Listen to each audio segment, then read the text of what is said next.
Chapter 1. Ishmael Goes to Sea.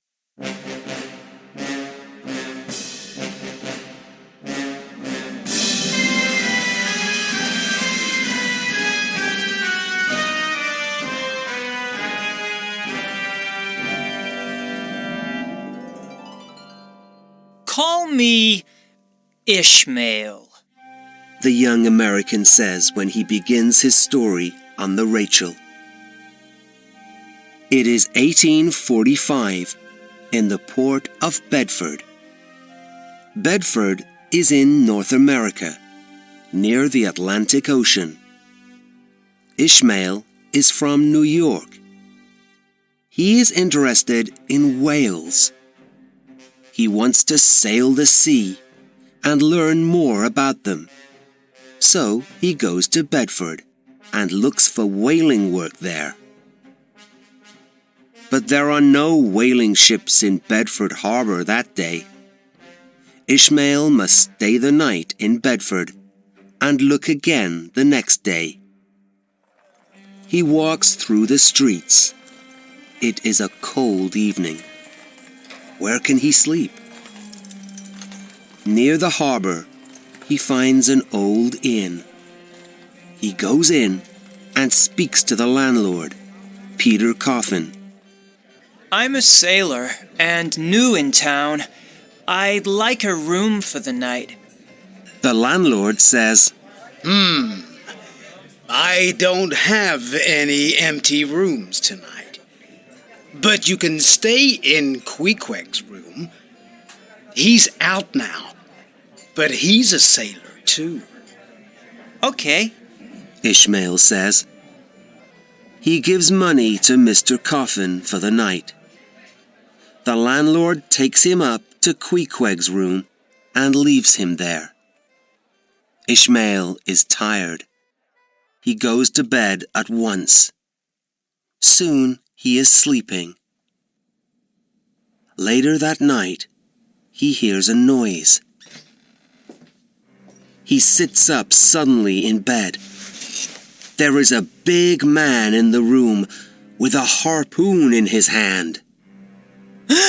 Who are you? And what are you doing with that harpoon? Help! Ishmael cries. The landlord comes to the door of the room. This is Queequeg. He always has that harpoon with him because he's a harpooner. Peter Coffin laughs. Don't be afraid of him. He's okay. There is only one bed in the room. Ishmael sleeps in it that night with Queequeg. But Queequeg is a big man, and there isn't much of the bed for Ishmael. At breakfast the next morning, Queequeg and Ishmael talk.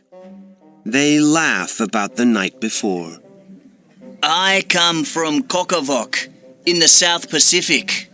Queequeg says. One day, I want to go back to my people and help them. But for now, I'm a whaler. You and I are brothers now. He smiles. Ishmael is happy with his new friend. They leave the inn and visit Bedford Harbor. But again, there are no whaling ships. Then an old sailor sees Queequeg's harpoon. Are you two looking for whaling work? He asks. Yes. They answer. Then go to Nantucket, the nearest big port. The Pequod is there this week. She's a whaling ship, and her captain's looking for sailors. What's his name? Ishmael asks. Ahab. The sailor answers. He's a good captain and a good harpooner. But he's a strange man. Let's go to Nantucket tomorrow. Queequeg tells Ishmael.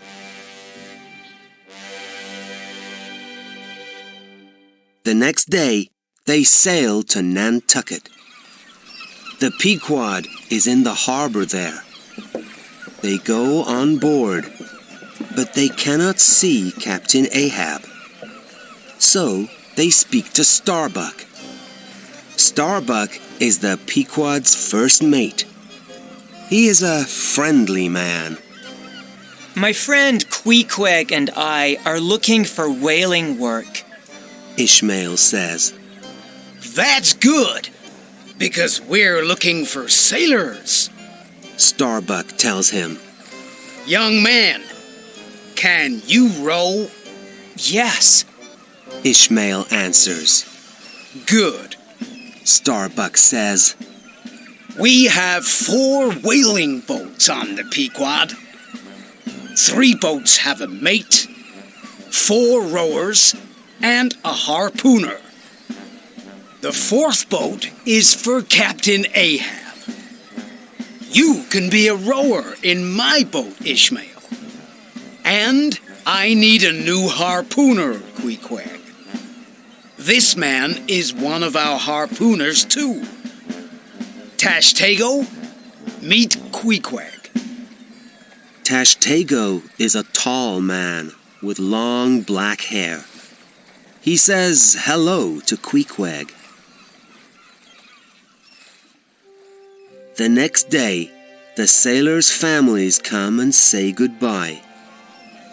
The Pequod is leaving Nantucket.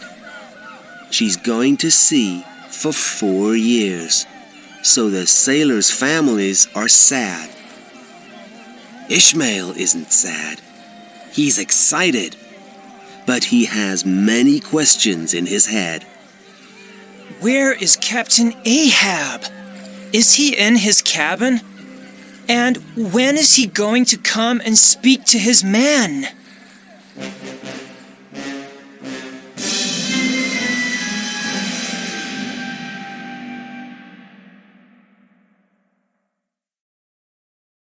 Chapter 2. Ishmael's First Whale Hunt.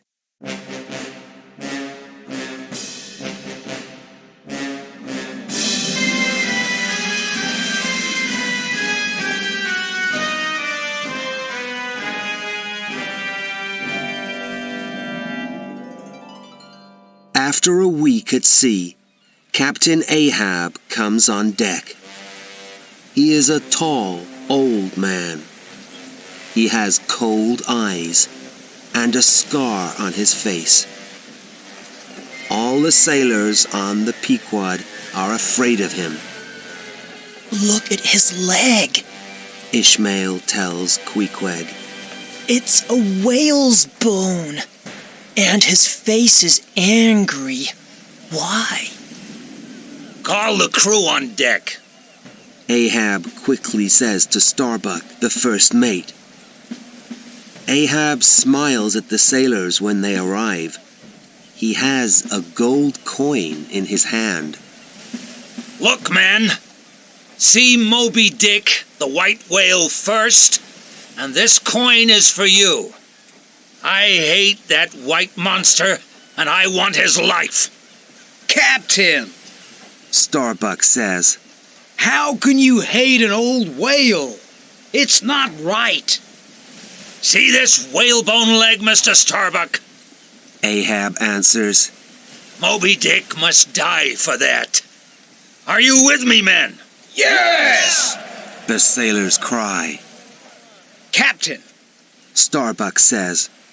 Our work is hunting whales, not looking for revenge. And the oceans are big. How can we find one whale in all that water? We can, Mr. Starbuck. Ahab says coldly. That white monster can't always run away from me. 20 years is a long time, but I want revenge. That evening, Ishmael asks an older sailor about Moby-Dick. The old man tells the story.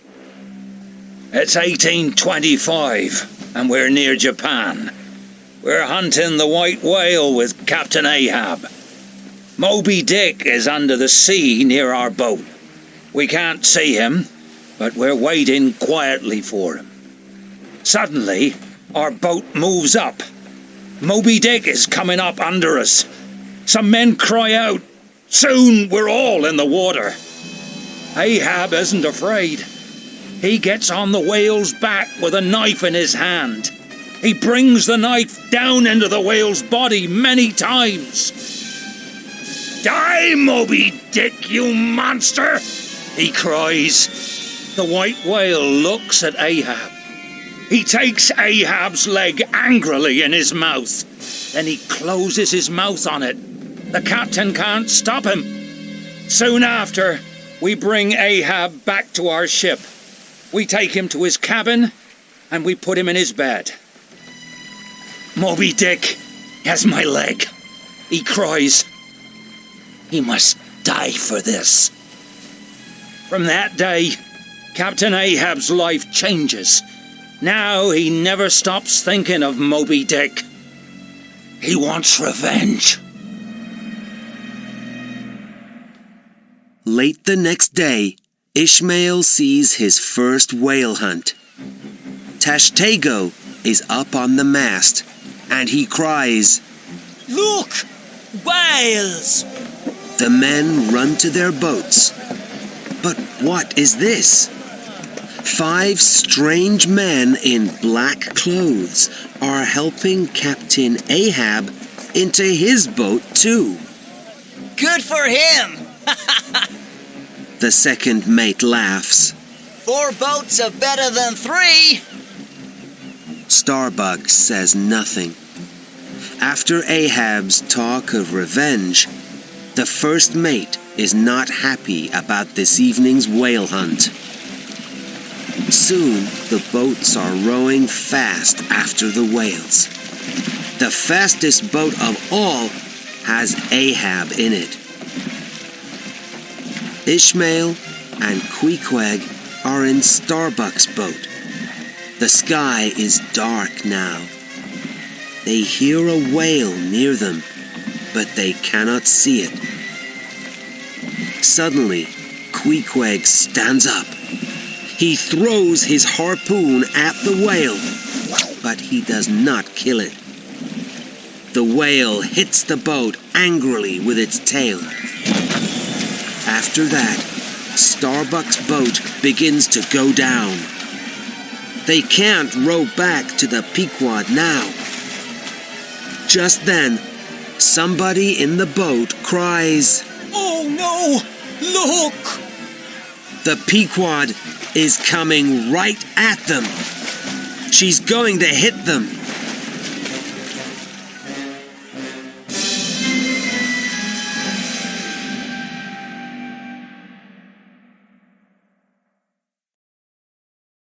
Chapter 3. Something Terrible in the Ocean.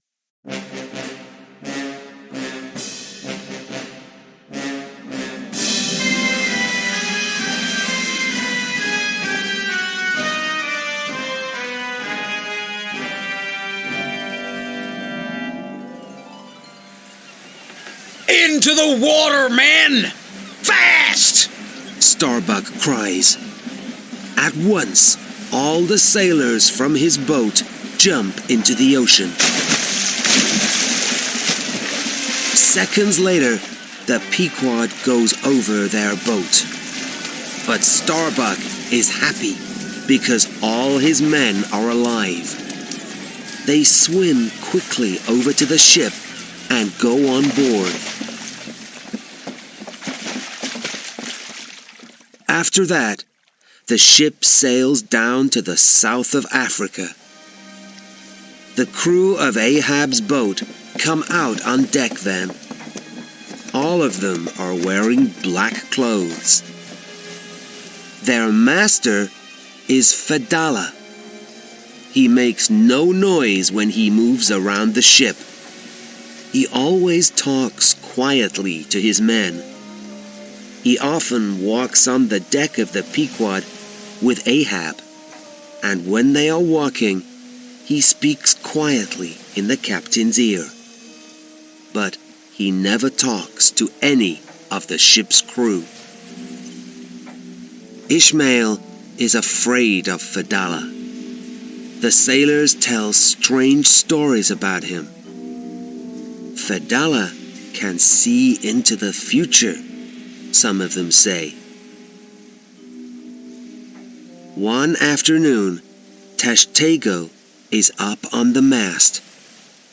Suddenly, the men down on the deck hear his cry. Look!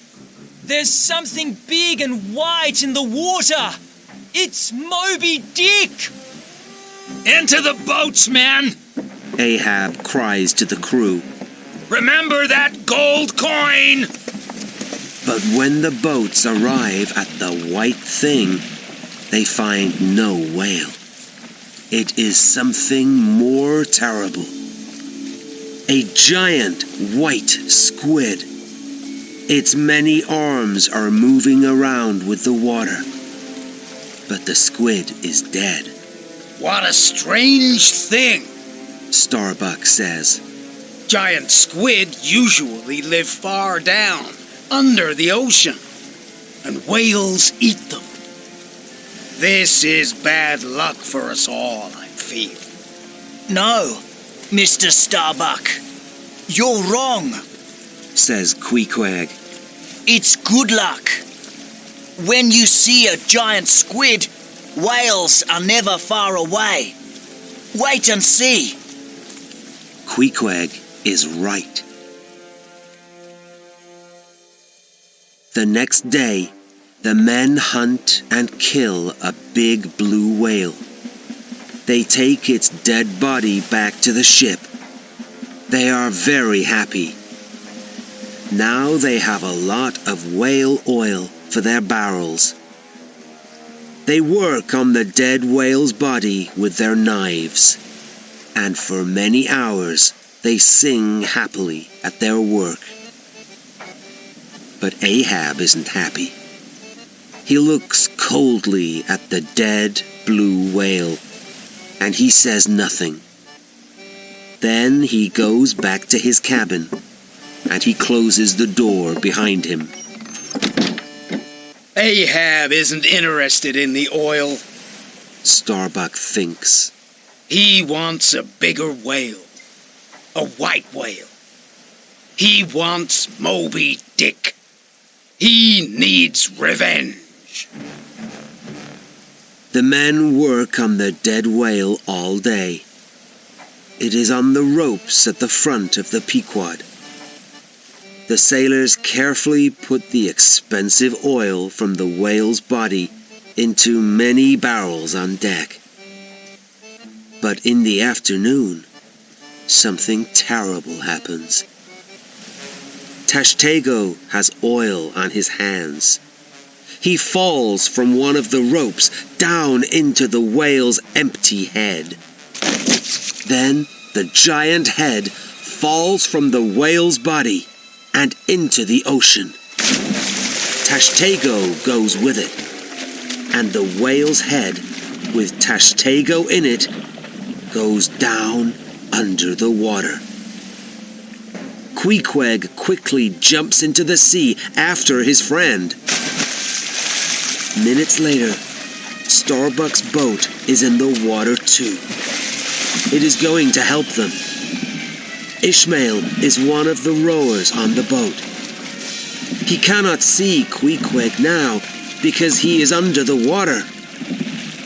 Oh no. Is my good friend dead? He thinks sadly.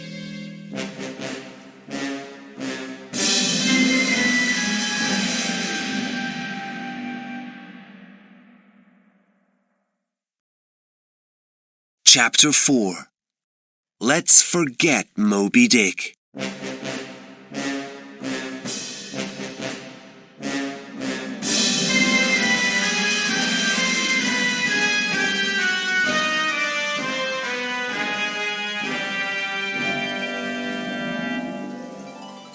Ishmael's friend Queequeg is swimming down to the whale's head. it is falling slowly to the ocean bed. Can Queequeg pull Tashtego out of it in time?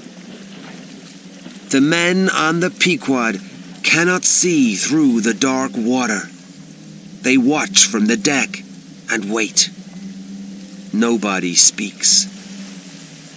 After some minutes, Queequeg's head comes up out of the water. He is pulling Tashtego behind him, and he is alive. Ishmael helps them on board Starbuck's boat, and soon they are back on the ship again. Good work, Queequeg. Starbuck smiles. Maybe our luck is changing after all. But is Starbuck right? In the Indian Ocean, they find no whales. Where are they all?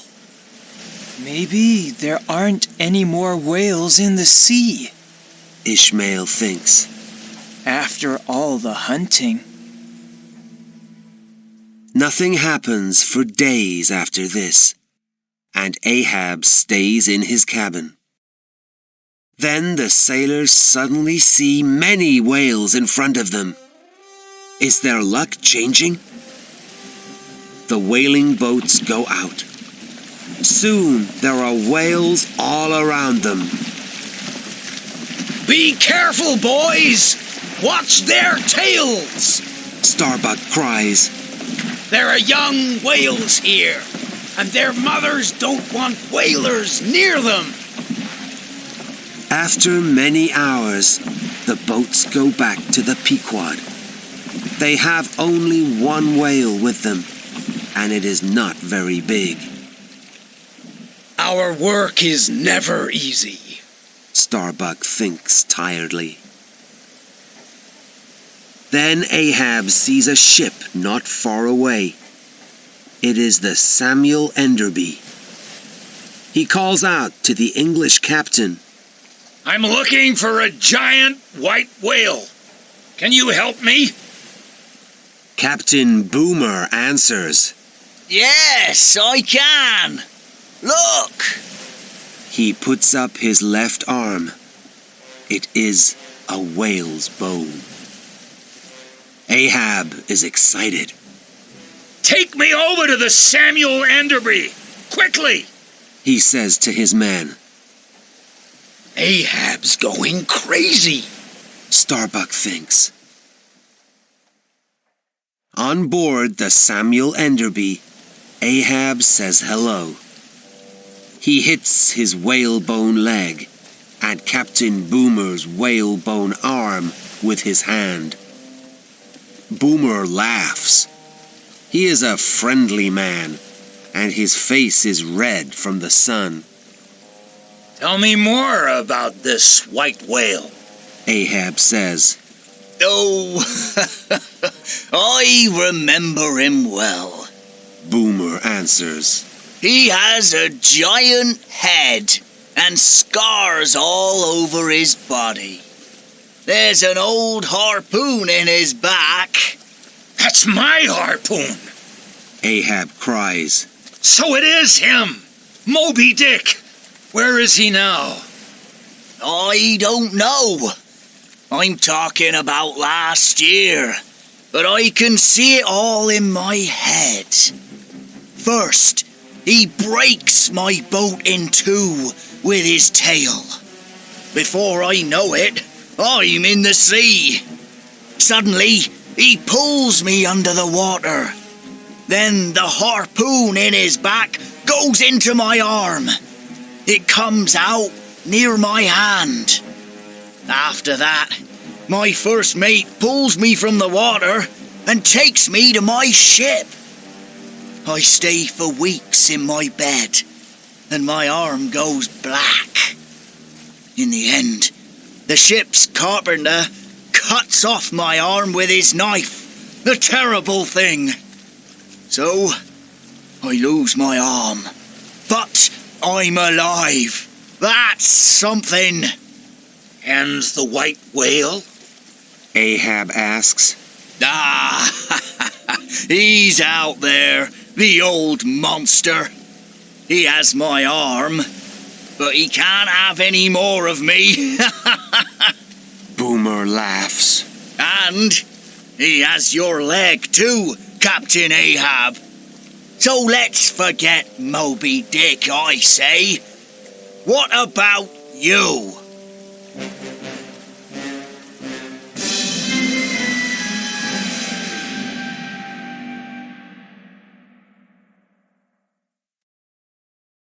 Chapter 5. Can you help me, Ahab?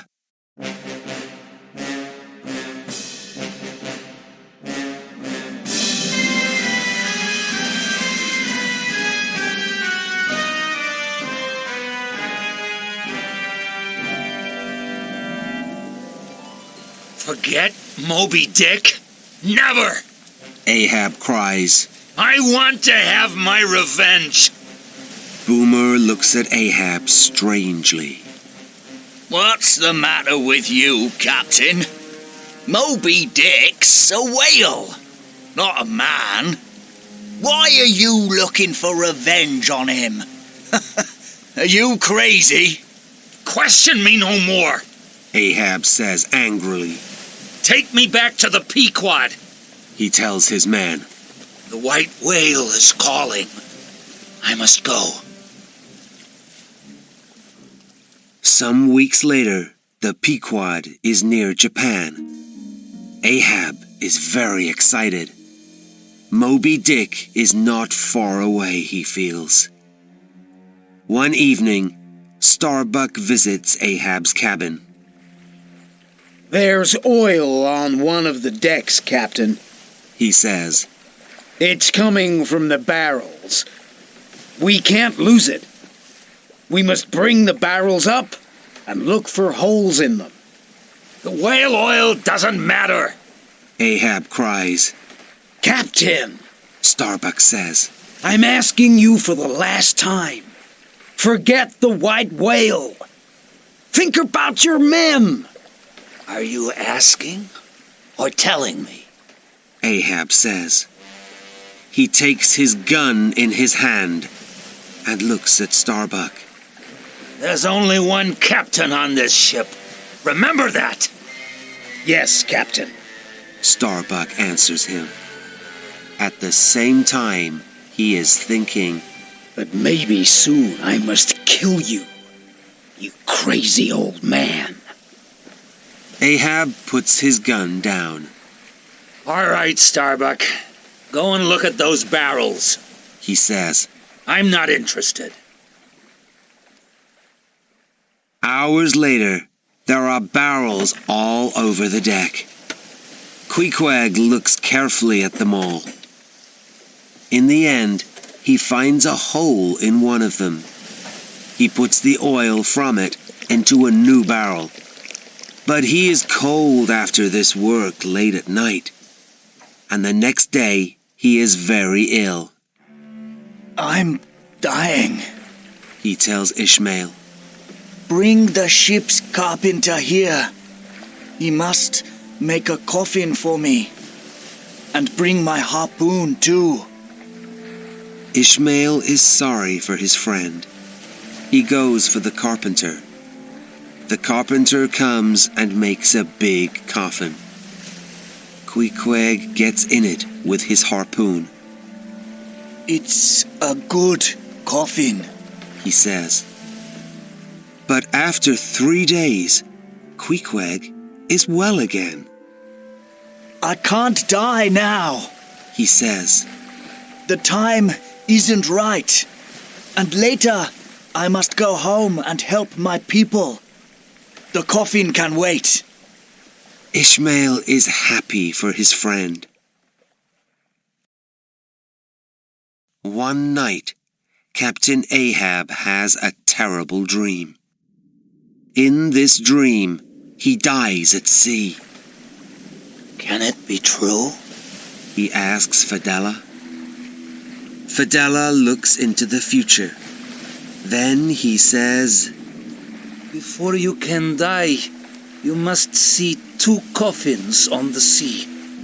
One is alive, and one is of wood. A rope is going to kill you, master, but I'm going to die first.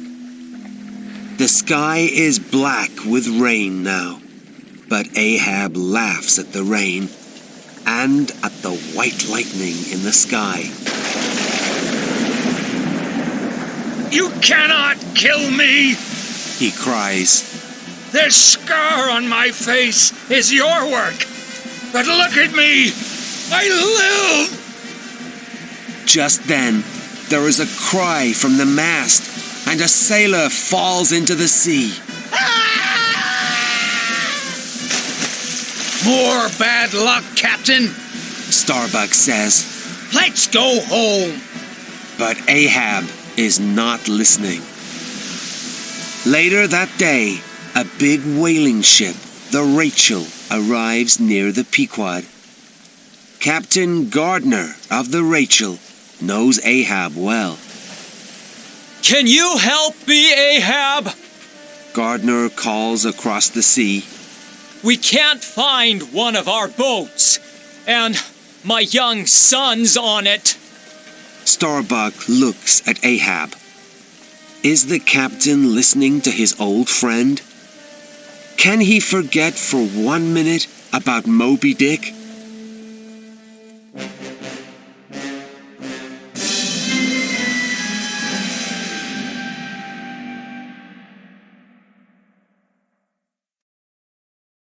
Chapter 6.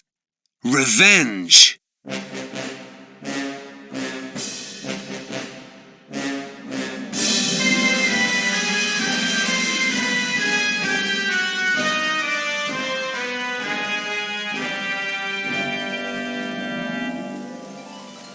Where is he? Ahab calls to Gardner. Who are you talking about? My son? Gardner cries. No, the white whale! Ahab answers his old friend. Where's Moby-Dick? I can forget Ahab's help. Gardner thinks. He's crazy. So the Rachel leaves. Gardner must look for his boy alone. Ahab's revenge on Moby-Dick is more important than the life of a good friend's son.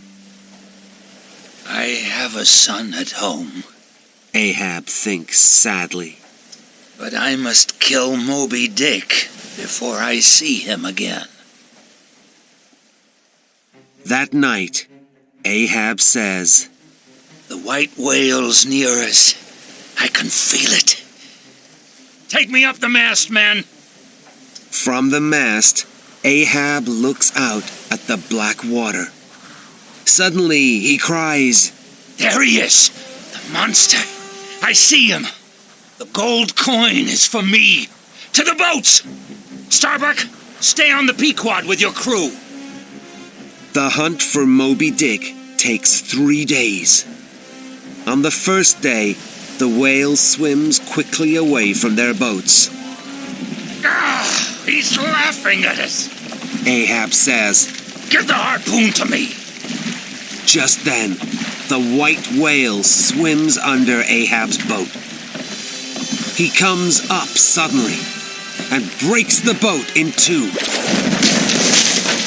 Starbuck, on the Pequod, quickly pulls everyone from the water. Listen, men. Ahab cries on the deck of his ship. See the white monster tomorrow, and the gold is for you. I see him first, and I give you all 10 times the money. Sleep well tonight. Tomorrow, we kill Moby-Dick. On day 2 of the hunt, the white whale swims in front of the ship. He jumps out of the sea again and again. This is your last day, you monster! Ahab says. To the boats! Ahab and his crew go out in Starbuck's boat. Moby-Dick hits the second and third mate's boats with his tail. The harpooners in them throw their harpoons into his body. But but he moves around crazily. Soon, all the ropes are tangled. The two boats go over, and the men fall into the water. Moby-Dick goes to Ahab last and hits Starbuck's boat with his head. Soon, everyone is in the water. Again, Starbuck pulls them back on board the Pequod. Ahab calls all the crew on deck, but Fedallah is not there with them. My true friend.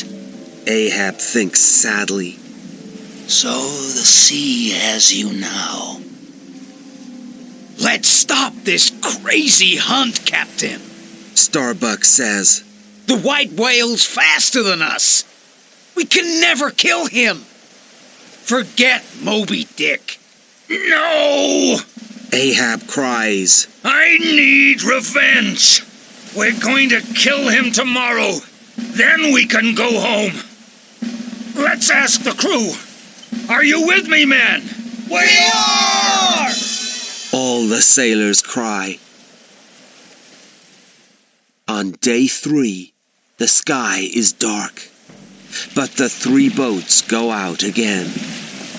Soon they find Moby-Dick before them, a giant white hill half under the sea. The men say nothing, but they are afraid. Go to him, men! Kill him! Ahab cries. Then they all see something terrible. Fedallah's dead body is lying on the whale. The harpoon ropes from the day before are tangled around the two of them. So Fedallah dies before me, and Moby-Dick's his coffin. Oh, this monster's playing with me, Ahab says. Just then, one of the sailors cries, Hey, look! The whale's going for the ship! Moby-Dick hits the Pequod with his big white head. He makes a hole in her, and she begins to go down. My ship! Ahab cries. But wait! That's Fedallah's second coffin, the coffin of wood. Ahab throws his harpoon angrily, and he hits the whale's back. But Moby-Dick is swimming away fast. The harpoon rope goes around Ahab's body, and it pulls him into the ocean. For some minutes, the white whale pulls the captain behind him. At first, Ahab has his head up out of the water. But then the whale goes far down under the sea. So Ahab goes down with him, and he dies. He never has his revenge on Moby-Dick. The Pequod goes down too, with all her crew, and she takes the 3 whaling boats with her. At the last minute, Ishmael jumps into the ocean. He swims away fast. All the sailors from the Pequod die, but Ishmael lives. He is happy about that. But where can he go now? Suddenly, he sees Queequeg's empty coffin on the water. He swims over to it, and he gets on it. For a day and a night, he lies on that coffin, alone in the blue Pacific Ocean. Ishmael is lucky. 2 days later, the Rachel sails back. Captain Gardner finds Ishmael lying on the coffin and takes him on board. Sadly, Gardner never finds his young son. But luckily, he saves Ishmael's life. That night, the sailors on the Rachel ask Ishmael for his story. He tells it for the first of many times. It is the story of Captain Ahab's crazy last days and of his hunt for the terrible white whale, Moby-Dick.